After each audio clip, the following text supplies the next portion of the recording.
Place à notre invitée long format, Mathilde Leloup. Bonjour. Bonjour.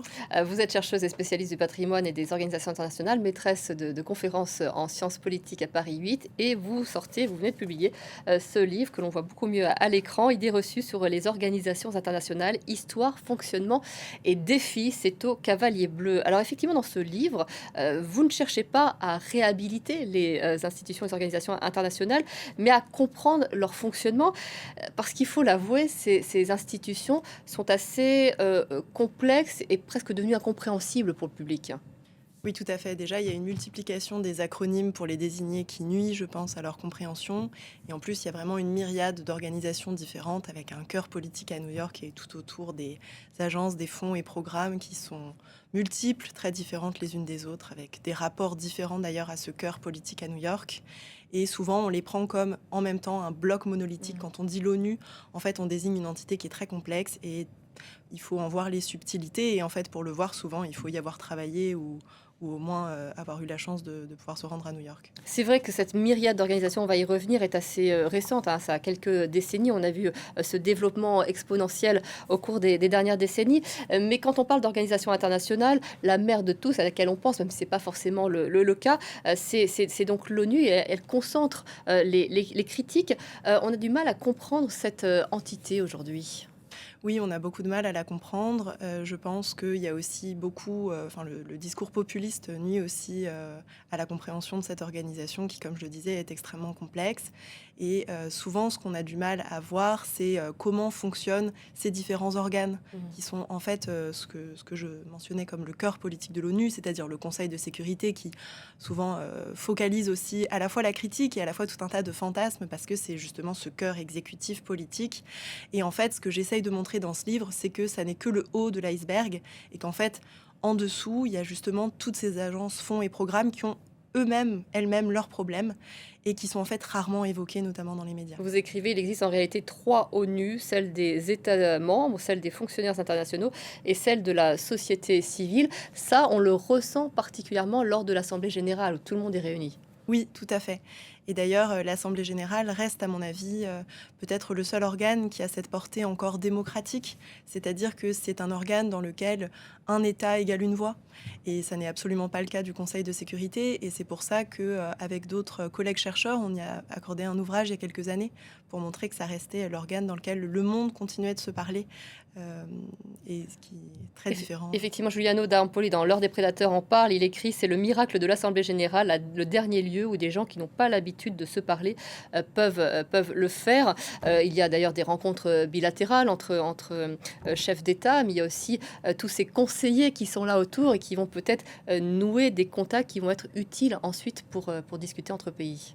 Oui, c'est un ouvrage qui est très intéressant. Il décrit notamment son rôle de Sherpa et la manière dont il commentait les réunions à l'ONU en les comparant à différentes séries politiques, en essayant de déterminer à la fin de chaque journée le pourcentage de qu'est-ce qui correspond à quelle série. Est-ce que c'est plutôt de la politique charismatique, de la politique Burlesque, agressive oui.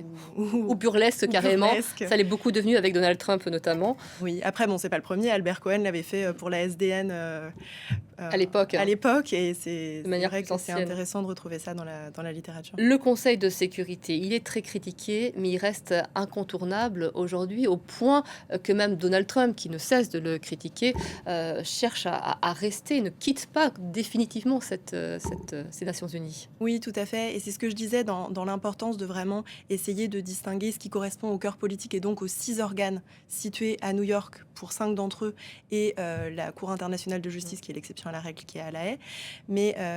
Et donc le reste des fonds, agences et programmes parce qu'en fait Donald Trump, là récemment quand il s'est retiré de 66 organisations dont 31 onusiennes, il se retire de ces fonds, agences et programmes qui sont autour de ce cœur politique mais il ne se retire pas de ce cœur politique. Et notamment là il est en arriéré de paiement, enfin l'administration Trump est en arriéré de paiement, mais on ne sait pas encore s'ils vont finalement payer. Et pour le moment, ils ne se sont pas retirés des contributions obligatoires parce que sinon, ils perdraient justement leur droit de vote à l'Assemblée générale. Donc on voit que ça reste incontournable et pourtant il essaye de contrer le super pouvoir du Conseil de sécurité avec son Conseil de la paix. Est-ce que c'est crédible quand on voit une telle organisation se mettre en place ou est-ce que ça fait rire au sein de l'ONU? Alors au sein de l'ONU, là, pour le moment, je ne saurais pas parce que j'ai pas encore fait mon terrain prévu à New York, mais ce qui est sûr, c'est qu'effectivement, il essaye de mimer le multilatéralisme, et d'ailleurs, il n'est pas le seul, hein. La Chine essaye aussi de mimer le multilatéralisme avec ses routes de la soie. Bon là, ce qu'il y a de commun peut-être plutôt avec l'organisation de la coopération de Shanghai pour la Chine, c'est que ce Conseil de la paix, c'est vraiment cette logique de diplomatie de club qu'avait très bien défini Bertrand Badi. Le Conseil de sécurité étant d'ailleurs, selon lui, lui-même un club des puissants. Mais pour autant, je pense qu'on ne peut pas... il ne s'agit absolument pas d'une alternative crédible parce que Donald Trump accuse les Nations Unies de corruption et en même temps, il demande aux dirigeants qui souhaiteraient intégrer ce Conseil de la paix de sortir 1 milliard sur la table pour y adhérer. C'est vraiment typiquement une logique de corruption. Mais en plus de ça, les États-Unis restent pour le moment dans le Conseil de sécurité et honnêtement, je ne les vois pas en sortir. Mais donc, c'est en fait, et c'est là que les outils des sciences sociales sont importants, c'est en fait une vieille recette, la diplomatie de club. Et c'est la même chose que fait la Chine avec son opération de la coopération de Shanghai. Mais c'est vrai que les critiques, notamment, et oui, en particulier de Donald Trump, portent parce qu'elles ont un fond de vérité. Aujourd'hui, plus que jamais, l'une des idées reçues, c'est l'ONU n'est plus capable de répondre aux crises que nous traversons. Est-ce que c'est le cas?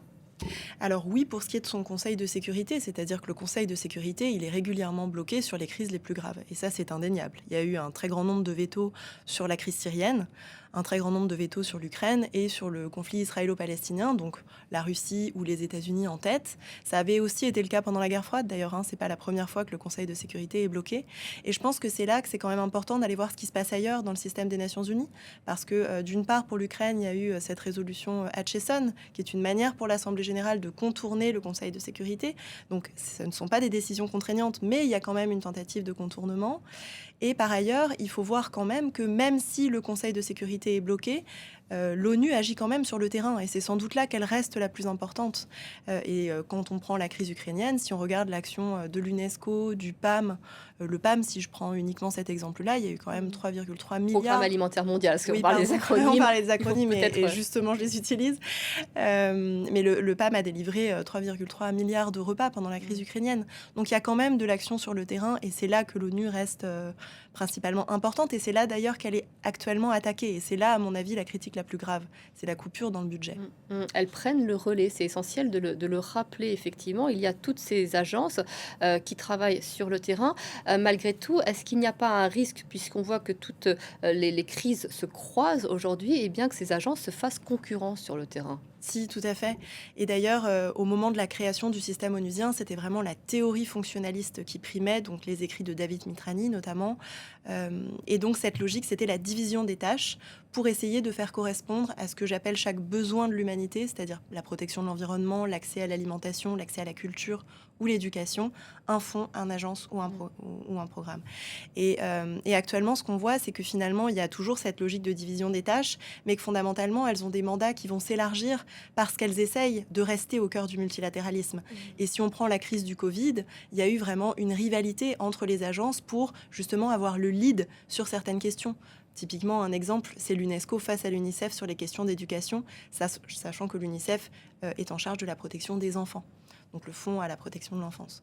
Donc oui, il y a des rivalités qui sont tout à fait présentes et je pense que c'est le principal problème. Le nerf de la guerre, si je puis dire, et le nerf de la paix, avant tout, c'est le financement. Oui. On parlait de Donald Trump qui retire des financements pour des programmes très, très spécifiques. Du coup, on voit arriver de plus en plus de fonds financiers privés. Oui. Il y a quelque chose, et c'est d'autant plus observable, notamment pour l'OMS, on va y venir de manière plus spécifique.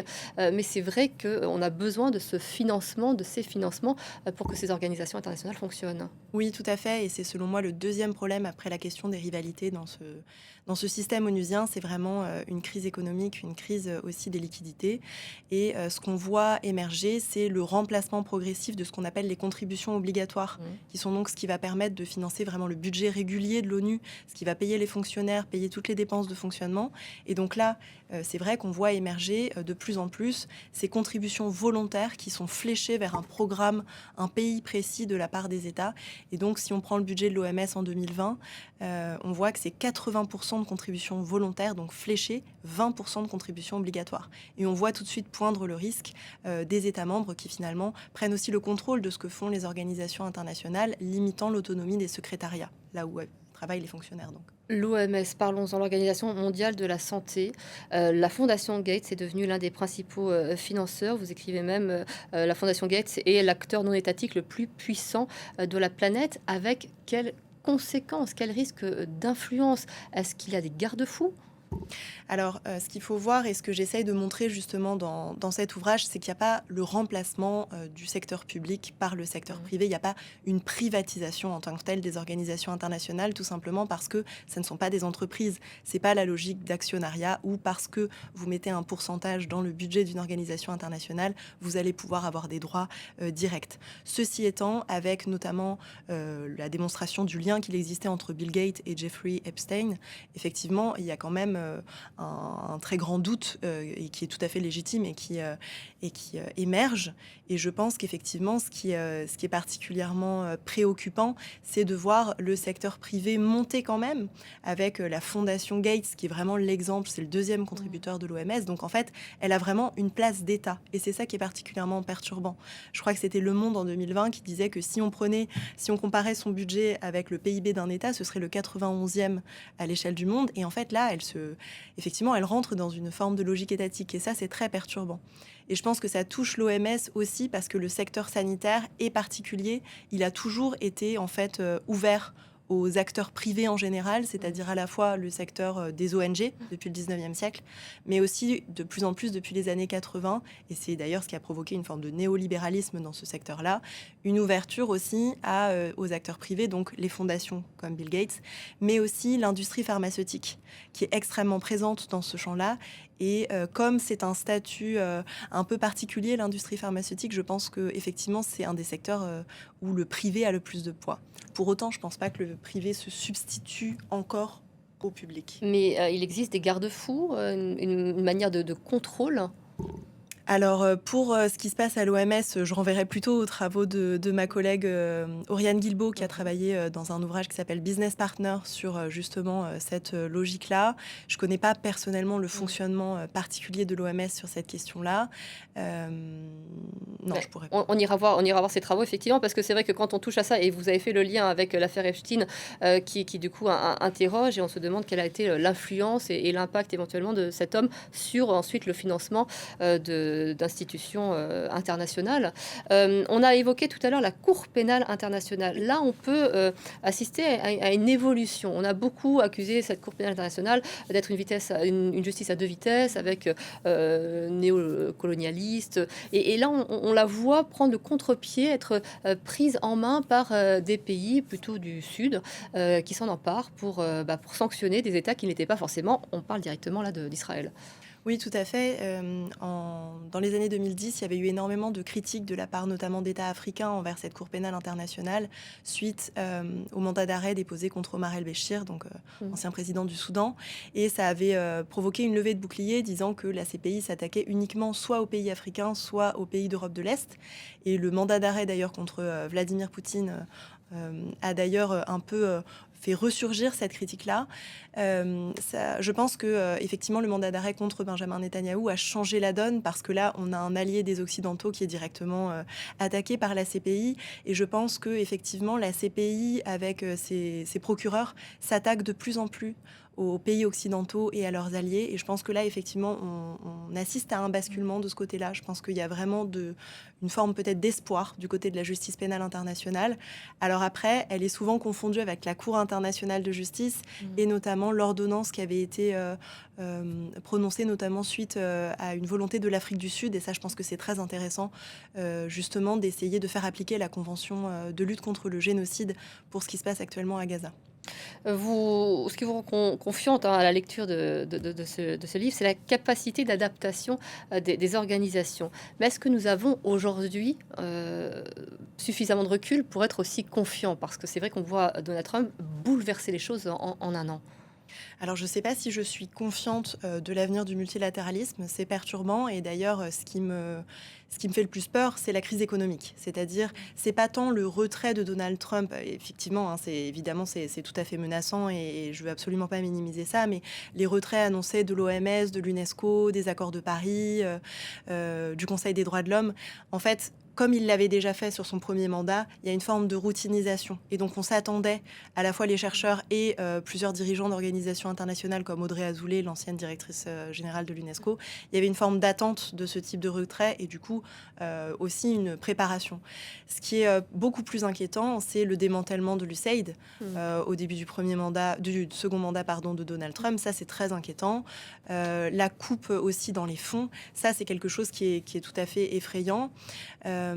Après, effectivement, je pense que le fait d'avoir peut-être une distance historique vis-à-vis de ce système-là permet aussi de voir justement ce que je vous disais tout à l'heure, la logique de diplomatie de club, rattachée en fait à des concepts que l'on a en sciences politiques, permet aussi de prendre de la distance. C'est pas pour autant que ça rassure, mais ça permet d'être aussi de céder en fait, et c'est ce qu'on a voulu faire avec des collègues quand on a analysé le Doge UN, de céder ni à l'indifférence ni à la sidération. Et c'est ce qu'on a fait notamment dans un article paru dans La Vie des idées. Mathilde Leloup, je vous remercie beaucoup d'être venue sur ce plateau. Je renvoie à votre livre Idées reçues sur les organisations internationales. C'est passionnant. Et effectivement, c'est très factuel, mais vous donnez beaucoup d'éléments qui nous permettent de prolonger notre réflexion.